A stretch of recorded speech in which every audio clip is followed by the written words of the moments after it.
Bueno, gracias, Gabriel. Estamos con la doctora Helen Araya. Ya la hemos tenido, ya saben, todas las semanas para hablarnos de nutrición, de cuidado.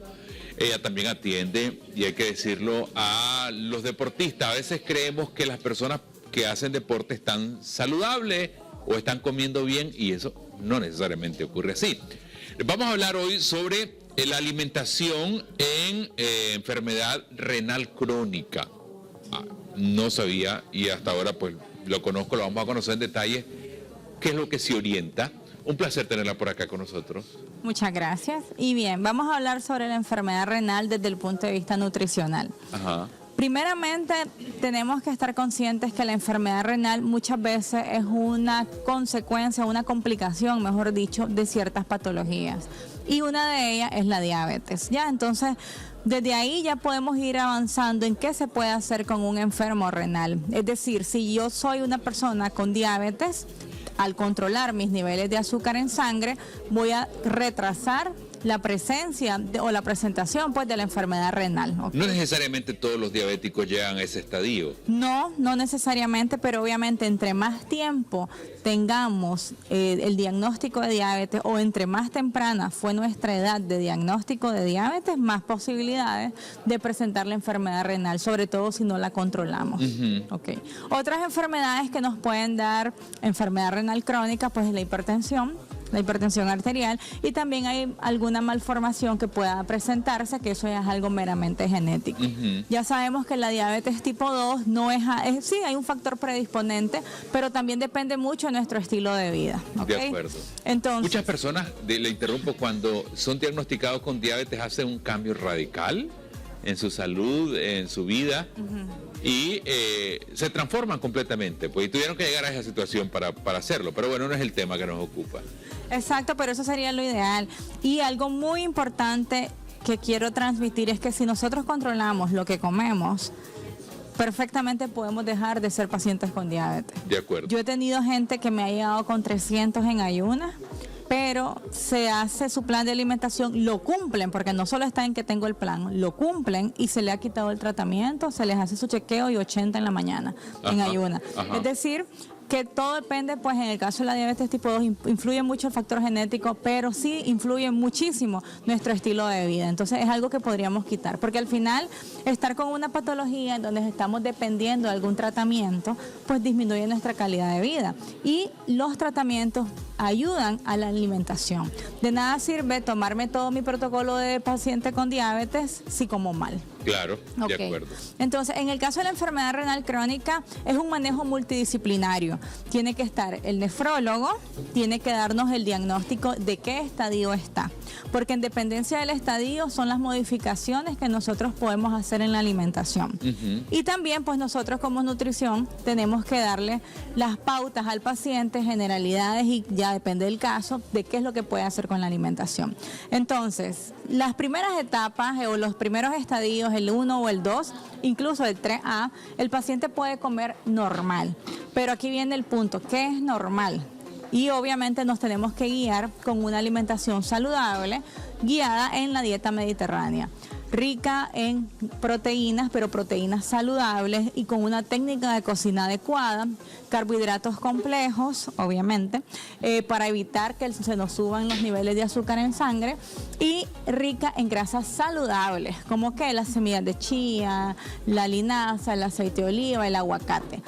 Todo lo que es embutidos, sodas, ultraprocesados, esos no los puede consumir un paciente con enfermedad renal. ¿El café qué hace? ¿Qué se dice del café? Bueno, primeramente tiene que ser un café de verdad, un café, como decimos aquí, un café de palo, no un café instantáneo. Okay. Y se puede utilizar en una taza más o menos por día, en los primeros estadios. Ya en los otros estadios, a partir del 3B, se puede utilizar, pero algo muy importante es que tiene que ser un poquito menos, porque recordemos que en estos estadios ya podemos presentar anemia.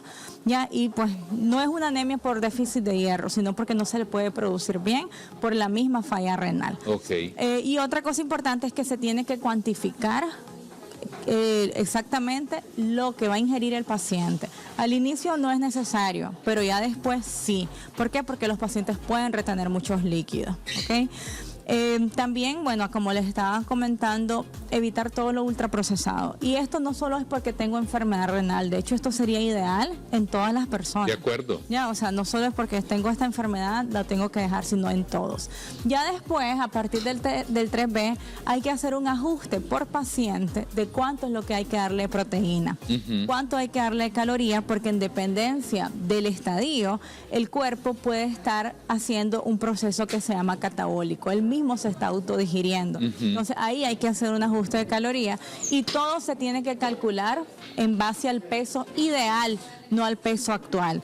Es decir, si yo tengo un paciente con obesidad y con enfermedad renal, yo tengo que hacer todos mis cálculos en base al peso ideal, no al peso actual, porque si no me van a salir dosis increíbles altas en proteínas o en calorías. ¿Okay? También una técnica muy importante es que tenemos que hacer doble cocción de todo lo que es legumbres, de todo lo que es verduras. ¿Por qué? Porque hay que controlar electrolitos y uno de ellos son el fósforo y también potasio. ¿Y qué pasa cuando la cocción es mayor? Ok, bueno, podemos hacerlo 2 o 3 veces si queremos. Lo ideal sería doble cocción. ¿Por qué? Porque ahí estamos eliminando el fósforo y estamos eliminando también potasio. Ya, entonces si vamos a hacer unos frijoles cocidos para nuestro paciente con enfermedad renal, podemos hacer 2 opciones. Los dejamos en remojo unas 4 o 6 horas, le quitamos ese agua y lo volvemos a poner al agua y lo ponemos a hervir, o lo hervimos 2 veces lavando, quitando ese agua. Cuando digo lavar es que lo botamos. Pues. Claro. ¿Por qué? Porque ahí disminuimos esos electrolitos que hay que ir controlándolos en estos pacientes. De los lácteos, ¿qué se habla? ¿Qué se dice? Efectivamente, los lácteos son ricos en proteínas, son ricos en fósforo. Entonces, sí pueden consumir una porción de lácteos. Cuando me refiero a lácteos, me refiero a leche, yogurt o leche agria. Y sí se pueden, porque también en la enfermedad renal hay una disbiosis, es decir, que la flora del intestino grueso se va alterando.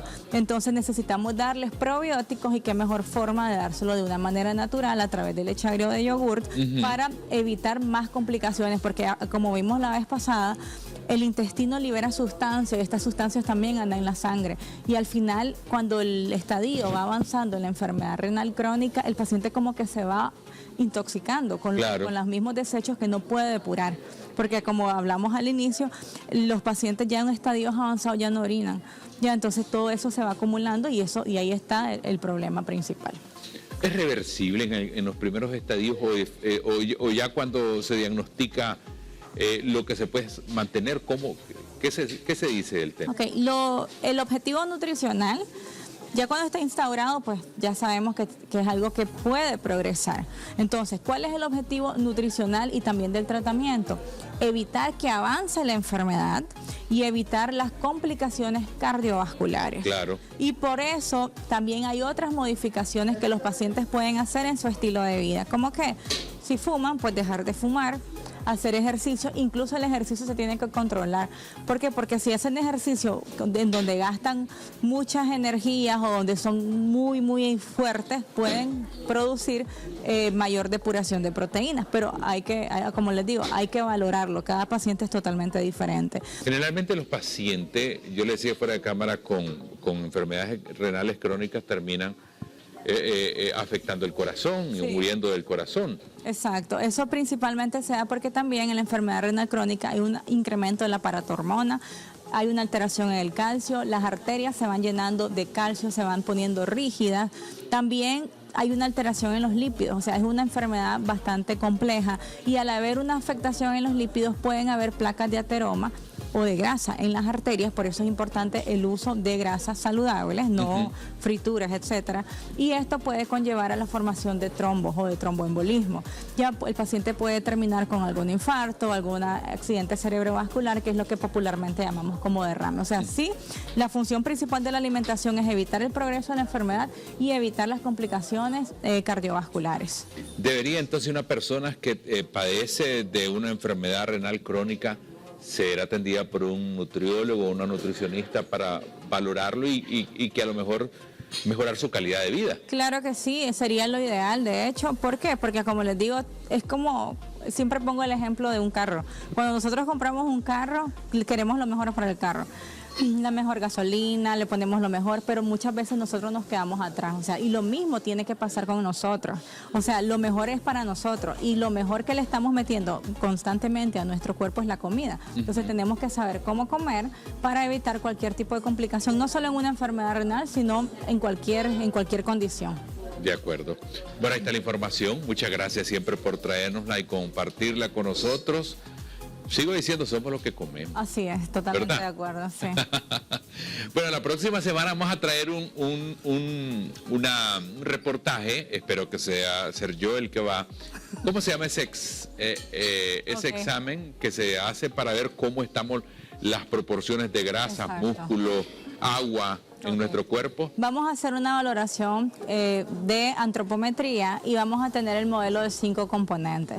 Con los 5 componentes vamos a saber cuánto hay de grasa, cuánto hay de músculo, cuánto hay de piel, cuánto hay de tejido residual y cuánto hay de esqueleto. Y en base al esqueleto es donde influye en la biomecánica de los diferentes deportes. Entonces, si yo tengo los brazos muy largos en comparación a mis piernas o mis brazos son muy grandes en comparación a mi altura, sé que me va a ir muy bien en voleibol, en natación o puedo ser una portera de fútbol. Entonces eso también lo vamos a valorar. Entonces por eso les estaba preguntando qué tipo de ejercicio hacía, porque pues depende de la biomecánica, depende del esqueleto. Y eso es algo genético, no podemos modificarlo. Dios santo. Ahí me voy a dar cuenta de mis cualidades atléticas, a ver Correcto. qué debería de practicar. Bueno, muchas gracias. Vamos a separarnos un instante y ya regresamos.